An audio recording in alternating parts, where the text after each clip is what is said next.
I'm not saying I don't like the white guys and we lost because of them. No, that's how they twisted it up. I love Bryce because he's Alfred's son, and he's always been nice to me. T.J. Leaf's old friend, always nice and respectful. Thomas Wells, one of the most intelligent players I've met, very nice, respectful. I love those guys. But like I said, they're going to do their thing, and we're going to do our thing. So don't wear your feelings on your sleeve and think it's a direct punch at you guys, because it's not. I blame one person every time they lose, and it's the same person all the time. It's my son. He's at the head of the front. I blame him regardless if he had 30 points and 20 assists. It doesn't matter. It's already been said. Like he said, he didn't make enough plays for his team to win. You know that voice. That was LaVar Ball doing a little backtracking, saying his comments on the white players at UCLA were twisted up and that he loves those guys. Stephen A., you weren't with us on Friday, didn't get to weigh in on this topic. Does he have a point with those original comments? He doesn't have a point. He does not have a point when it comes to college basketball.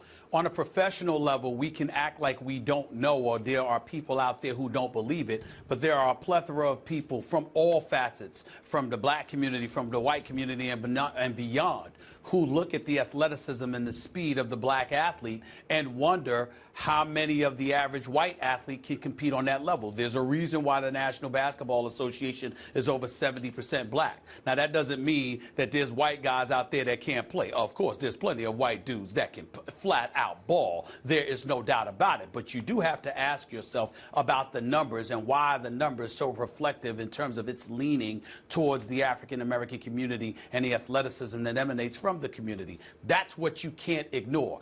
I don't believe his statements were applicable to college basketball, because college basketball, where the zone is used a lot, where coaching has a profound impact, where individual capabilities and exploits of a particular player can be somewhat hindered to a degree, more so on the collegiate level than on the professional level, I don't think his statements hold any weight. But I do find that there are many, many folks, whether it be coaches, and I know many coaches that I've spoken to about this, whether it be the athletes themselves or whatever, when you look at speed, when you look at athleticism, the ability to jump out of the gym along with other athletic attributes and beyond, we have to look at the numbers and ask ourselves, excuse me, do the numbers support something at least along the lines to some degree of what LaVar Ball was saying? And I do think there's an element of credence that comes attached to it. Is it complete? No. I look at Manu Ginobili, I look at Dirk Nowitzki, I look at various other players that have come over from Europe and beyond, and we say to ourselves, you know what, hey, these brothers can play. But then we see some white American basketball players. Where are these guys? Who are they? Where are they at? There are not too many of them. And you look at the stars in the National Basketball Association. Who are they? Where are they? If they're white American ball players, you don't see that. The question is there. The answer may vary, but there's no doubt that you have people out there who believe right along the lines of what LaVar Ball believed. And again, I don't think he has any legitimacy with what he was saying about, you know, the white ball players on UCLA, because I don't believe there's legitimacy to that argument in college basketball. But if he was talking about basketball overall, particularly as it pertains to the pros, then the numbers speak louder than even his words. Yeah, I would say I'm going to repeat some of the stuff I said on Friday, Stephen A., to get your take on that, because you weren't here. I would say this. LaVar Ball talks like a lot of people talk when the cameras aren't on, but he talks that way when the cameras are on. You know, how many times have we been in the social circle and the white guy on the perimeter hits a three-point shot and someone will say, who left the white guy alone on the perimeter? That's what he's doing there, right? And that's a stereotype, and stereotypes are often damaging. But so the cry goes up if someone says, well, it's no big deal that LaVar Ball said what he said. He's talking the way folks talk when the cameras aren't going on, but he's doing it even if he's being recorded. And the cry goes up, well, what if it was a white father saying that about black players and giving into some stereotype? Wouldn't there be an outcry? Isn't that the same thing? No, it's not the same thing, because stereotypes are especially damaging. The pernicious effects of stereotypes are amplified when, by stereotyping, a group is excluded from participation or opportunity. So, for example, once upon a time, the stereotype was that a black man couldn't lead a football team. So, you know, for example, Warren Moon, but so many others, I'm sure, were excluded from participating or even getting the opportunity to try to play in the NFL at quarterback. They tried to make Warren Moon a receiver.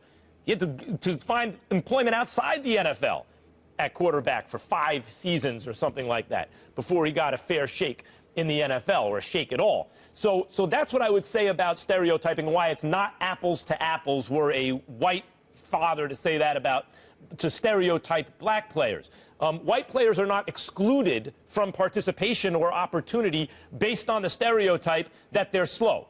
Gordon Hayward or Jordy Nelson, they're not excluded from participation. People may have an arched eyebrow. Marcellus Wiley tells the story about how in the running backs line or in the cornerbacks line, the coach would come through and be like, "What are you doing here?" if he saw a white player. But so there may be more scrutiny of that player, but if he can ball, he can ball. As it relates to white players, it's always been a meritocracy, at least a meritocracy. That hasn't been the case for black athletes in the history of this country, and so of course there is a different reaction to this than were the reverse to be the case. Well, listen, there's a couple of things. When we think about white players, let's just attach names to it. Kevin Love is a star. Is he a superstar? No, but he's a star on a championship squad. We got J.J. Redick for the Los Angeles Clippers. He spoke about the issue of being one of the few white American basketball players to our very own The Undefeated, I believe, last season. At that time, Max, they're sitting there saying here that 18.3% of the NBA players were white. But guess what? The 18.3% of whites in the NBA also included non-Americans such as Europeans, Canadians, and Australians. So when we're talking about white American ball players, you don't see too many of them. Wouldn't that suggest, Stephen A., that it's not, that in terms of the stereotype, it's cultural and not genetic? Isn't that the crux of the issue? But that's where I was going, that people are because that's what afraid of Redick that? was saying. That's what Redick was saying. What I'm saying is he went a bit deep with it. The Undefeated went a bit deep with it. LaVar Ball was speaking off the cuff. You see the difference? He's just sitting there saying, look, this is what I'm seeing. J.J. Redick went a bit more in depth with it because the Undefeated, went about the business of asking and questioning him about it. And then when he looked around, other than Kevin Love, he had to look at the Kirk Heinrichs of the world, the Matthew Dellavedova. And by the way, Matthew Dellavedova is from Australia. So you just look at certain things. When it comes to American basketball players, primarily they are black.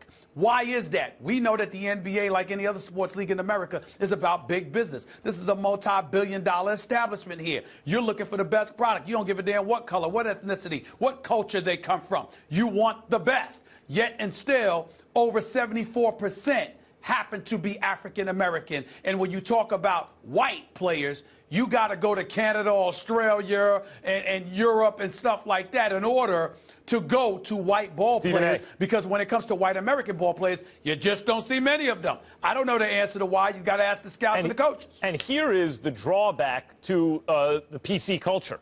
And there are many positive things about it, too. There are trade-offs. It's not always black and white, so to speak. There are trade-offs you get from having this democratization of media, the proliferation of media, combined with the PC culture.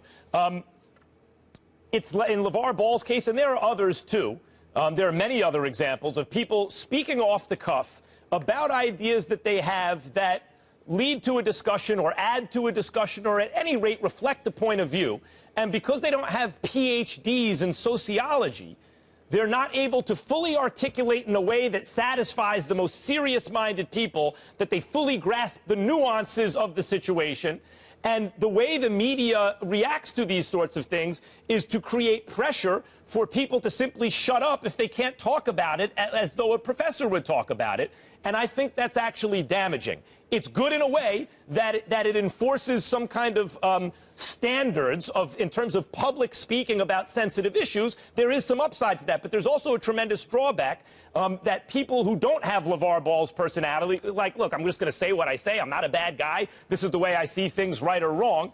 People who don't have that attitude feel cowed, and that chills public discourse, and I think that's a bad thing. But Max, it's much more simplistic than that. Fact of the matter is the media is not to blame for that. You have the blogosphere that somehow, some way has been credited with being the media. That is the damn media. It, they ain't. That's but not it is the a medium. Blogs exist as a medium. I get what you're saying, Stephen A. Come on, Max. Really? Medium as opposed to media? We really have to. Yes, the democratization of media means every blogger is worldwide. No, Max. True journalists. No, Max. Don't give credibility to people who don't deserve it. It's not That's my point. Right. The fact is this: you have people whom have their opinions, and their attitude is folks need to be fired because they have a different opinion that is PC. The media, by and large, generates dialogue. You throw something out there, it might make sense to a segment of our populace, to others it may not make sense, and all of a sudden you have a dialogue about it, as opposed to people casting judgment and aspersions of somebody for having a different opinion. LaVar Ball's son plays for UCLA. His son is going to have an opportunity to show what he's made of. The 3 white players that he mentioned on UCLA, again, I think he was off base as it pertains to college basketball. But I took from his statement, damn, the NBA, he's making a point that a lot of people have expressed to me as somebody who covers the NBA. It's a fact that there are people who feel that way. They don't need the media's help to generate their own emotions. They have it themselves.